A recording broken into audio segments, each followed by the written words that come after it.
Salut tout le monde, c'est Zaki, aka Zach, aka ZAK, créateur de Jetlag Radio, d'autres podcasts et du site web zaki.coffee, zaki.coffee. C'est aussi le site web zack.coffee, zack.coffee. Je suis en train de boire j'ai bu du café, maintenant je bois un peu de thé. Voilà, et puis je mange des kiwis. Je ne sais pas si vous aimez bien les kiwis, moi j'adore les kiwis.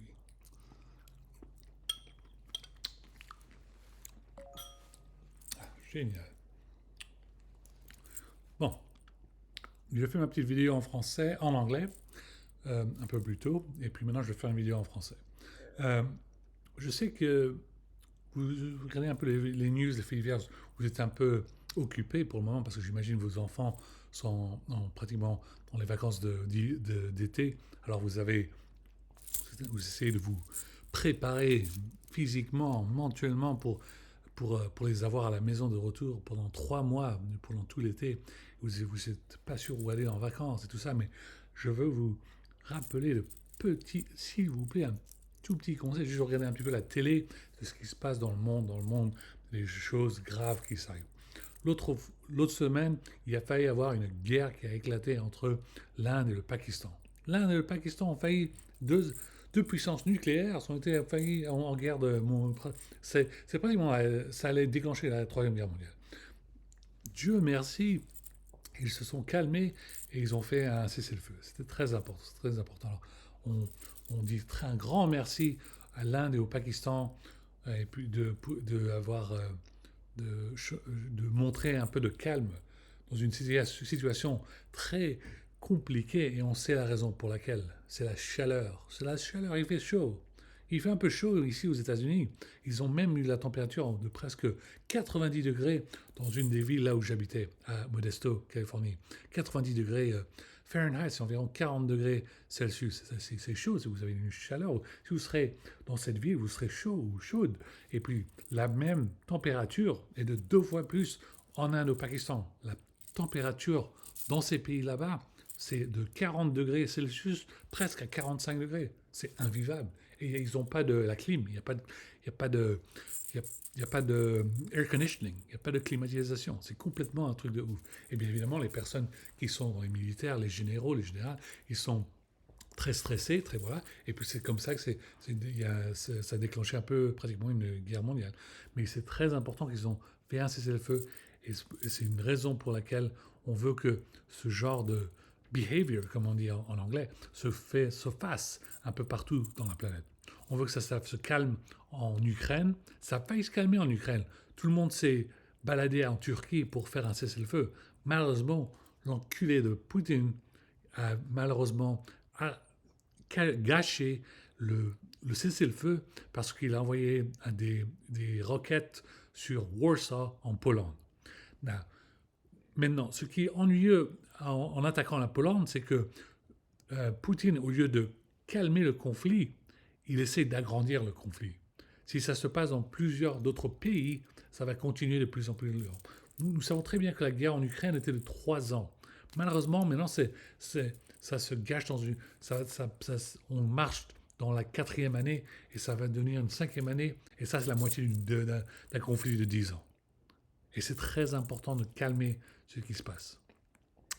Je vous promettais une chemise Lacoste, je ne l'ai pas trouvée, j'avais une chemise blanche et puis je n'avais pas aimé le blanc, mais ça ne me dérange pas, j'aime porter du blanc, c'est juste que pour le moment je suis un peu énervé avec le Front National RN, alors je n'avais pas voulu mettre une chemise blanche.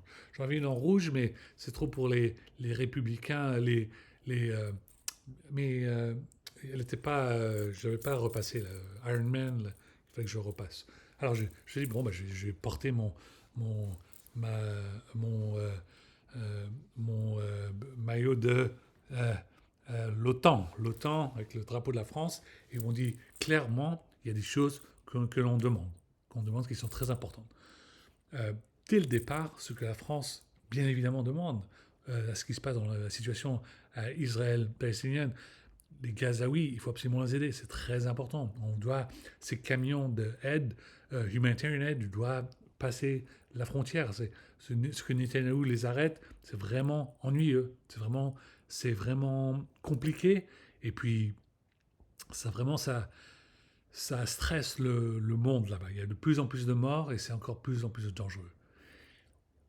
En ajoutant cela, sans déconner, il faut absolument le retour des otages franco-israéliens en France. Récemment, tous les otages américains, israéliens sont de retour en Amérique. Alors la seule chose qui manque maintenant, c'est juste de retourner les otages franco-israéliens en France. Si vous montrez ça d'une bonne volonté, je pense que ce sera possible pour que il y a, y a, y a une sorte de chemin au bout du tunnel, et ça, c'est d'avoir un nouveau leader de l'Israël. Il va y avoir un nouveau leader, Netanyahou va se faire quitter, il va être en prison, il va être la peine de mort, un truc comme ça, et ça va aider le peuple israélien, ça va peut-être calmer les choses en Palestine, et puis voilà, ça va être un monde meilleur. On prie, je sais pour les personnes qui sont croyants, ou aussi vous êtes non-croyants, c'est juste Jésus, Allah, Bouddha, tout ça, c'est très important. Je ne sais pas quoi d'autre chose à vous dire, mais je suis en train d'enregistrer environ ma 967e vidéo. J'ai fait plus de 967 vidéos sur YouTube. Je parle de plusieurs choses, bien sûr. Je parle des jeux vidéo, je parle des affaires étrangères, je parle de la musique électronique comme Daft Punk, Justice, tout ça. Mais honnêtement, la chose qui est le plus importante maintenant, c'est qu'il y a la France qui doit être au, au, au-dessus de un peu tout le monde, parce que on sait que les Français sont un peu meilleurs. On est obligé de dire aux Américains que oui, vous êtes les meilleurs. Et on leur dit comme ça, mais ils ont du mal. Regardez dans quel état le State Department est depuis que la nouvelle administration de Trump.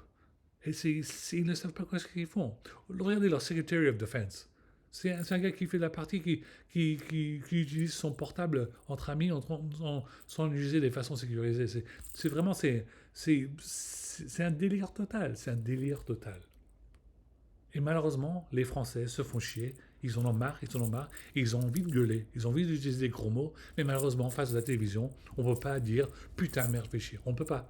Alors, grâce à l'Internet, moi, je le fais pour vous. Je vais dire putain, merde, fais chier. Netanyahou, tu nous casses les couilles. Il y a toute la planète contre toi. Il y a 200 pays aux Nations Unies contre toi. Il y a l'International Criminal Court. Il y a la ICJ. Il y a l'Afrique du Sud qui a fait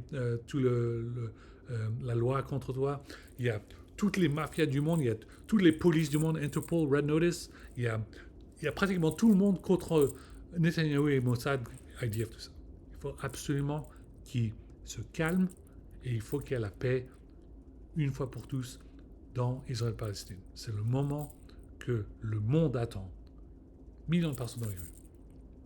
Bon, je n'ai pas beaucoup de minutes qui me restent avant que je finisse cette vidéo, mais je veux dire un grand bonjour à François Bayrou pour avoir travaillé tant qu'il peut pendant ces quelques mois-ci comme Premier ministre. Et puis, je pense qu'il sera toujours Premier ministre pendant l'été. Je ne sais pas s'ils vont penser à changer, mais pour le moment, il y a un tel bordel dans le nouveau Front populaire il y a eu d'autres partis qui commençaient à changer, et puis la gauche n'est pas d'accord entre eux. Il y avait Jean-Luc Mélenchon, tout ça. Ok, écoutez, bordel, si Jean-Luc Mélenchon va être le candidat premier pour la gauche, c'est pas bien. Parce qu'il est contre NATO, il est contre OTAN, et s'il est contre l'OTAN, il va pas gagner la présidence, il va pas devenir président. Ça va jamais passer. Ça va jamais passer. Alors, écoutez, bordel, pendant tout l'été, un coucou à Najat Vallaud-Belkacem, ma favorite, tous les personnes de gauche, vous vous mettez ensemble et vous connectez et vous bossez. Et vous bossez, et pour la dernière fois, vous vous mettez d'accord dans un grand parti avec plusieurs de voix qui va pouvoir faire barrage au Front National, à l'extrême droite, au Rassemblement National, le RN. C'est très important. Parce que si les petits 1% de vote ici, 5% de vote ici, 7% de vote ici, qu'est-ce que ça va faire? Ça va gâcher les élections encore. Et on va encore se retrouver entre... Dominique de Villepin va être un grand candidat, c'est très bien. Mais il faut absolument que je voie un candidat comme François Hollande, ce qui serait un très bon candidat pour le Parti Socialiste et puis la gauche. Et puis, ça je serais d'accord avec ça. Voir ça, Dominique de Villepin et François Hollande au deuxième tour, ce serait génial pour la France. Et bien on pourra faire le choix. Moi, je choisirais François Hollande, et vous, si vous êtes de droite, vous choisissez Dominique de Villepin, vous êtes de gauche, choisissez de Hollande. Et puis voilà. Ok, je finis cette vidéo. Un grand bonjour à tout le monde. J'essaierai de faire de la PlayStation pendant le week-end, et je pourrais peut-être avoir la chance de faire une ou deux vidéos. Ok. Bon, allez, peace. À la prochaine. Et puis un gros salut encore à Jules qui a un nouvel album. Voilà. Ouh là, t'en as des albums qui sortent. Et puis un gros charmant bonjour à Skyrock FM, et on continuera de faire des nouveaux épisodes de Omega Radio, mon podcast de musique de rap français et rap américain. Le prochain épisode, c'est 883. Alors, j'ai essayé de dépenser une semaine dessus. Ça va être un bon podcast pour mon anniversaire. Mon anniversaire, c'est le 21 mai. Bon, à la prochaine, les gars. Passez une très bonne journée, et puis à la prochaine. Et un gros chaleureusement bonjour au président Macron qui vient de faire une grande vidéo hier soir. Je vais continuer de la regarder. Là, maintenant, je regarde Hollande, mais un grand merci pour avoir parlé au peuple français et au peuple du monde. Merci. À la prochaine.